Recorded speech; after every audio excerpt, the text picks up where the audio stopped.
Pernahkah Anda merasa bahwa orang yang tinggal bersama Anda di usia tua bisa jadi sumber kedamaian, atau malah sumber stres yang diam-diam menguras energi Anda?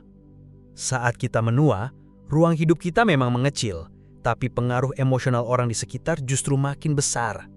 Dalam video ini, kita akan bahas 3 tipe orang yang wajib Anda jaga dekat, karena mereka membawa ketenangan dan dukungan, dan 3 tipe lain yang, meski dengan kasih, sebaiknya Anda beri jarak. Karena di usia ini, kualitas hubungan jauh lebih penting daripada kuantitasnya. Yuk, gali bersama cara menciptakan lingkungan yang menjaga kesehatan emosional Anda dan memberi ruang bagi versi terbaik diri Anda. Pertama, mari kita bahas orang untuk tinggal bersama Anda. Nomor 1, seseorang yang menghormati rutinitas Anda. Di usia yang lebih matang, kedamaian seringkali tidak datang dari hal-hal besar, melainkan dari ritme harian yang akrab. Secangkir kopi di pagi hari, waktu istirahat setelah makan siang, langkah sore yang selalu diulang pada jam yang sama. Rutinitas seperti ini bukan sekadar kebiasaan. Mereka adalah jangkar yang memberi rasa aman, kestabilan, dan kendali dalam hidup. Dan ketika seseorang menghargai ritme itu, bukan hanya rutinitas Anda yang dihormati, tapi Anda. Tinggal bersama seseorang yang memahami pentingnya pola harian Anda memberi Anda rasa dihargai tanpa harus berkata apa-apa. Mereka tidak memaksa Anda mengubah cara hidup, tidak meremehkan kebiasaan yang Anda bangun selama bertahun-tahun. Mereka tidak menyalakan TV saat Anda sedang menikmati pagi yang tenang, tidak memburu-buru Anda saat berjalan, tidak membuat Anda merasa seperti Anda terlalu lambat atau merepotkan. Sebaliknya, mereka menyesuaikan langkahnya, mereka memperhatikan, mereka hadir. Dan itu sangat berarti, karena saat rutinitas Anda diabaikan, itu bukan sekadar soal waktu makan atau jam tidur yang terganggu. Rasanya seperti diri Anda ikut terpinggirkan, seolah-olah kenyamanan dan kebutuhan Anda sudah tidak penting lagi. Tapi ketika seseorang memilih untuk menyelaraskan diri dengan cara hidup Anda, meskipun berbeda dari milik mereka, itu menciptakan rasa hormat yang dalam. Rasa bahwa Anda masih punya ruang, bahwa keberadaan Anda bukan beban, tapi tetap bernilai. Rasa aman emosional itu bukan hal kecil. Ini bisa menurunkan stres, membantu tidur lebih nyenyak, bahkan meningkatkan kualitas hidup secara keseluruhan. Ketika Anda tidak harus selalu siap terganggu, Anda mulai rileks. Dan ketika Anda bisa rileks, Anda bisa menikmati hidup lagi, tanpa harus terus-menerus bersiap untuk disingkirkan. Jadi jika Anda bertanya siapa orang terbaik untuk diajak tinggal di usia senja, mulailah dengan ini, seseorang yang menghormati ritme Anda, yang tidak hanya hadir dalam hidup Anda, tapi juga bersedia menari dalam alurnya. Nomor 2, seseorang yang membawa ketenangan, bukan kekacauan. Ada jenis ketenangan yang tidak bisa dibeli. Kehadiran seseorang yang mampu membawa kedamaian ke dalam ruangan, bahkan tanpa berkata apa-apa. Dan di fase hidup ketika tubuh Anda sudah cukup bekerja keras, menghadapi nyeri, obat, atau sekedar kelelahan alami dari bertambahnya usia, hal terakhir yang Anda butuhkan adalah seseorang yang datang membawa badai. Karena rumah seharusnya menjadi tempat Anda bisa menarik nafas dalam-dalam, bukan menahannya. Dan energi seseorang bisa mempengaruhi itu lebih dari yang kita sadari. Suara keras, ketegangan emosional, gerakan tergesa-gesa atau drama yang terus dibawa dari luar ke dalam, semua itu perlahan mencuri ketenangan Anda. Tidak selalu dalam bentuk teriakan, kadang hanya lewat getaran yang membuat jantung Anda lebih cepat, tidur Anda lebih dangkal, dan hari-hari Anda lebih tegang dari yang seharusnya. Sebaliknya, tinggal dengan seseorang yang membawa ketenangan terasa seperti diberi izin untuk benar-benar istirahat. Orang ini tidak menghindari masalah, tapi mereka tahu cara mengelolanya. Mereka tidak menumpahkan stresnya ke orang lain. Mereka tahu kapan harus diam, tahu kapan harus hadir, dan yang paling penting, mereka tidak menuntut Anda untuk menyesuaikan diri dengan energi mereka. Mereka justru menciptakan ruang untuk Anda merasa tenang, stabil, dan aman. Dan ketenangan itu, lebih dari segalanya berdampak langsung pada kesehatan Anda. Saat stres menurun, tubuh punya ruang untuk menyembuhkan. Kortisol turun, tekanan darah stabil, nyeri sendi mereda, dan bahkan tidur jadi lebih dalam. Tetapi mungkin yang paling terasa adalah ini. Anda berhenti merasa harus waspada. Anda bisa menjadi diri sendiri tanpa bertahan, tanpa menyaring setiap kalimat, tanpa menyiapkan hati menghadapi emosi yang bukan milik Anda. Coba pikirkan ini. Bagaimana perasaan Anda saat seseorang tertentu masuk ruangan? Apakah Anda menghela nafas lega? Atau justru menarik nafas karena merasa harus bersiap? Satu momen itu bisa memberitahu banyak. Karena ketenangan bukan hanya soal suasana, itu adalah perlindungan. Dan di usia ini, Anda pantas hidup dalam ruang yang melindungi Anda, bukan yang melelahkan Anda.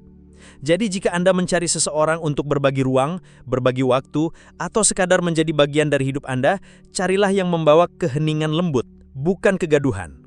Karena ketenangan di masa ini bukan sekadar kenyamanan, tapi kebutuhan yang paling mendasar. Nomor 3. Seseorang yang membuat Anda merasa berguna.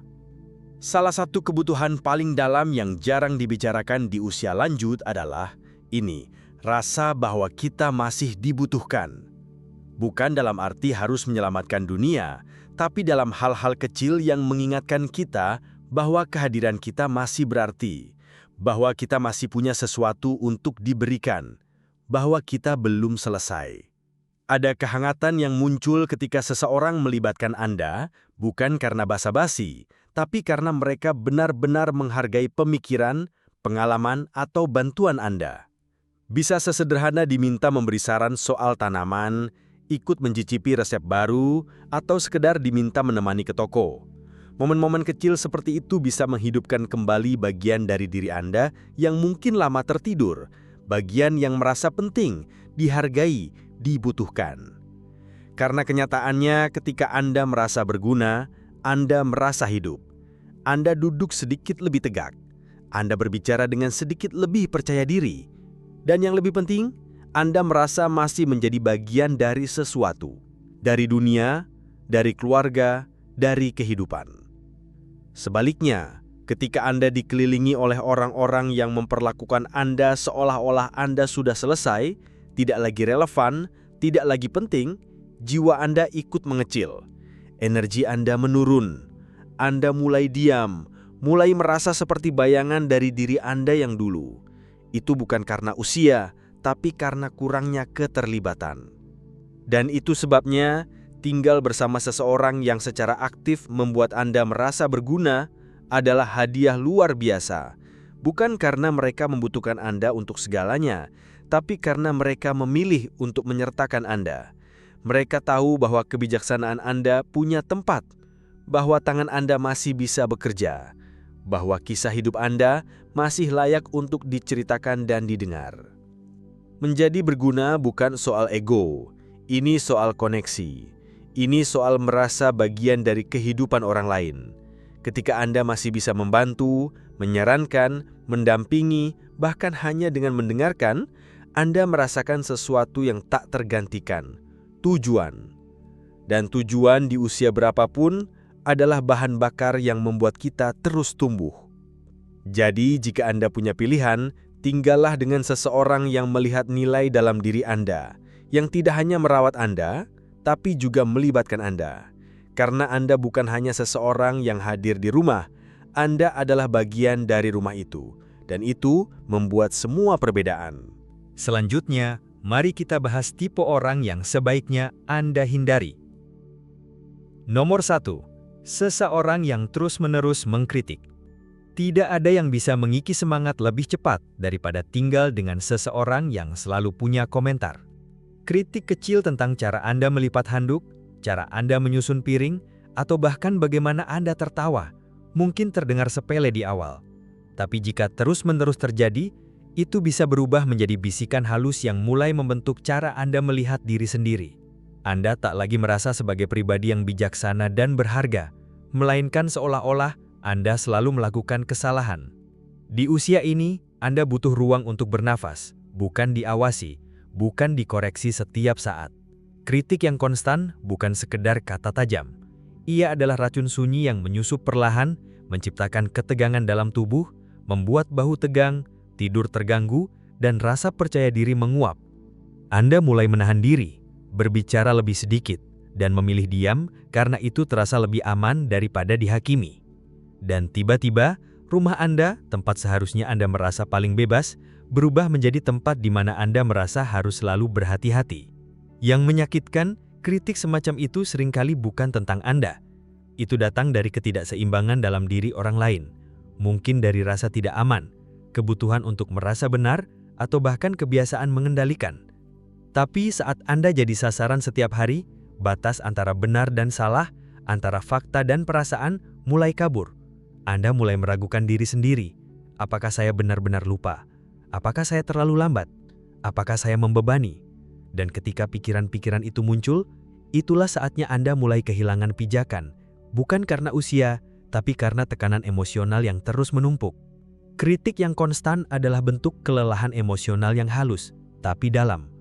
Dan di tahun-tahun ketika tubuh Anda sudah berjuang cukup keras, hal terakhir yang Anda butuhkan adalah pertarungan emosional dalam rumah Anda sendiri. Umpan balik yang membangun itu sehat, tapi ada batas yang jelas antara membantu dan melukai. Jadi, jika Anda tinggal dengan seseorang yang jarang menghargai apa yang Anda lakukan dengan benar, tapi selalu punya catatan untuk hal-hal yang menurut mereka salah, mungkin saatnya Anda mempertimbangkan batasan. Karena Anda tidak ditakdirkan untuk berjalan di atas kulit telur di ruang yang seharusnya menjadi tempat Anda merasa damai. Anda berhak atas rumah yang tenang. Anda layak berada di sekitar orang-orang yang melihat Anda dengan penuh hormat, bukan kecurigaan. Karena pada akhirnya, kedamaian di usia senja bukanlah hadiah dari orang lain. Itu adalah hak Anda. Dan tidak ada kritik yang boleh merampas itu. Nomor 2. Seseorang yang secara finansial ceroboh. Mungkin ini bukan hal pertama yang Anda pikirkan saat memutuskan akan tinggal dengan siapa di usia senja Anda. Tapi percayalah, kebiasaan keuangan seseorang bisa menjadi pembeda antara kehidupan yang tenang dan kehidupan yang diam-diam menegangkan. Di masa ketika penghasilan mungkin sudah tetap dan Anda lebih berhati-hati terhadap pengeluaran, satu keputusan impulsif orang lain bisa mengguncangkan seluruh keseimbangan Anda. Kecerobohan finansial tidak selalu terlihat seperti drama besar. Terkadang, ia hadir dalam bentuk kecil, paket online yang terus berdatangan, langganan yang tak pernah dibatalkan, atau tagihan yang selalu terlambat dibayar, atau kalimat yang terdengar enteng seperti, "Boleh pinjam dulu, nanti diganti ya." Tapi seiring waktu, semua itu bertumpuk. Dan ketika Anda tidak lagi memiliki ruang sebesar dulu untuk menambal kesalahan finansial, setiap kebiasaan buruk orang lain bisa mulai terasa seperti beban yang Anda tanggung sendiri. Lebih dari sekedar uang, ini tentang rasa hormat.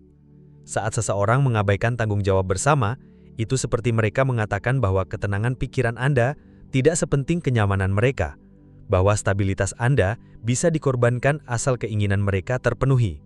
Dan walau tidak ada yang berteriak atau membanting pintu, Anda mulai merasakan tekanan. Kekhawatiran kecil mulai muncul. Apakah tagihan listrik akan terbayar tepat waktu?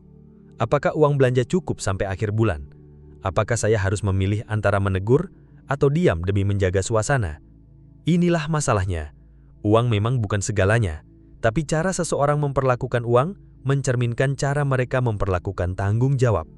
Dan jika Anda tinggal dengan seseorang yang tidak tahu bagaimana mengatur keuangan, cepat atau lambat Anda akan ikut menanggung akibatnya, secara mental, emosional, bahkan fisik. Dan yang paling berat, Anda mulai merasa kehilangan kendali atas hidup Anda sendiri. Seolah-olah rumah Anda yang seharusnya menjadi tempat aman, berubah menjadi medan kompromi terus-menerus. Anda menjadi lebih berhitung bukan hanya soal uang, tapi juga soal kesabaran. Tinggal bersama seseorang yang bijak secara finansial bukan hanya soal membagi tagihan. Ini soal rasa aman, soal bisa tidur nyenyak tanpa takut besok ada kejutan dari kartu kredit atau saldo rekening. Soal bisa menjalani hari tanpa khawatir biaya tak terduga yang sebetulnya bisa diperhindarkan. Jadi kalau Anda mulai merasa seperti bendahara yang diam-diam panik atau terus-menerus menambah lubang yang bukan Anda yang buat, mungkin sudah saatnya Anda menarik batasan. Karena stabilitas finansial di usia senja bukan kemewahan, itu hak. Dan siapapun yang tidak memahami nilai dari kestabilan itu, entah karena ceroboh, tak acuh, atau terlalu kemas nyaman bergantung, bukanlah orang yang bijak untuk Anda percayakan kedamaian rumah Anda. Nomor 3. Seseorang yang mengabaikan kebutuhan kesehatan Anda. Tidak ada yang lebih melelahkan secara batin daripada merasa kebutuhan kesehatan Anda dianggap remeh. Saat Anda berbicara tentang rasa sakit, kelelahan, atau batasan fisik, dan respons yang Anda terima hanyalah penolakan halus, ejekan, atau bahkan ketidaksabaran, itu bukan sekedar ketidaksopanan. Itu adalah pengingkaran terhadap kemanusiaan Anda. Di usia senja, menjaga kesehatan bukan lagi pilihan tambahan. Itu adalah landasan hidup sehari-hari, dan siapapun yang berbagi atap dengan Anda harus memahami itu. Karena ketika seseorang tidak bisa atau tidak mau memperhatikan bahwa Anda butuh waktu istirahat, bahwa obat harus diminum tepat waktu, bahwa rasa sakit bukan sesuatu yang bisa diabaikan begitu saja, maka mereka bukan sekedar abai. Mereka merampas rasa aman yang seharusnya Anda miliki di rumah Anda sendiri. Seringkali, pengabaian ini tidak datang dalam bentuk keras. Ia menyelinap dalam cara-cara halus. Komentar seperti, "Ah, kamu kuat, pasti bisa," saat Anda benar-benar butuh bantuan. Menertawakan batasan makanan Anda di depan orang lain. Lupa mengambil resep meski sudah diingatkan, atau bahkan mengatur suhu rumah tanpa memikirkan kenyamanan tubuh Anda. Satu demi satu, isyarat kecil ini menumpuk menjadi pesan yang jelas. Kebutuhan Anda dianggap tidak penting. Dan ini bukan sekedar soal fisik, ini soal harga diri, soal hak Anda untuk merasa bahwa tubuh Anda, apapun keadaannya, masih layak dihormati dan didengar. Ketika Anda merasa harus menahan rasa sakit agar tidak disebut rewel atau merasa bersalah karena minta tolong, Anda perlahan kehilangan suara Anda. Dan kehilangan suara, terutama di masa ketika tubuh sudah menghadapi banyak tantangan, bisa jadi lebih merusak daripada penyakit itu sendiri. Tidak ada yang seharusnya membuat Anda merasa bersalah karena menjaga diri. Tidak ada yang seharusnya membuat Anda menahan keluhan karena takut dinilai lemah. Karena keberanian sejati bukanlah berpura-pura baik-baik saja. Keberanian sejati adalah tahu kapan Anda butuh bantuan dan menyuarakannya. Dan orang-orang yang tinggal bersama Anda harus menjadi sekutu dalam perjuangan itu, bukan penghalang. Jika Anda mulai sering diam, bukan karena damai, tapi karena lelah menjelaskan, waspadalah. Jika Anda mulai menahan diri untuk tidak meminta bantuan karena takut membuat suasana canggung, itu tanda bahwa ada yang tidak sehat dalam dinamika itu. Anda berhak tinggal bersama seseorang yang tidak hanya mendengar keluhan Anda, tetapi benar-benar mendengarkan, yang tidak membuat Anda merasa seperti beban, tetapi sebagai seseorang yang layak dirawat dengan kasih dan hormat. Ingat, kebutuhan Anda tidak berlebihan. Rasa sakit Anda tidak harus dibuktikan, dan usia Anda bukan alasan untuk dianggap transparan. Di masa hidup yang penuh kebijaksanaan ini, Anda berhak atas ruang yang mendukung kesehatan Anda, bukan mengabaikannya. Pada akhirnya, hidup damai di usia senja bukan soal kesempurnaan orang-orang di sekitar Anda, tapi soal siapa yang benar-benar membawa ketenangan, menghargai Anda, dan membuat Anda merasa hidup. 6 tipe orang yang kita bahas hari ini bisa jadi cermin. 3 membawa sinar, 3 lainnya bisa menyedot energi tanpa Anda sadari.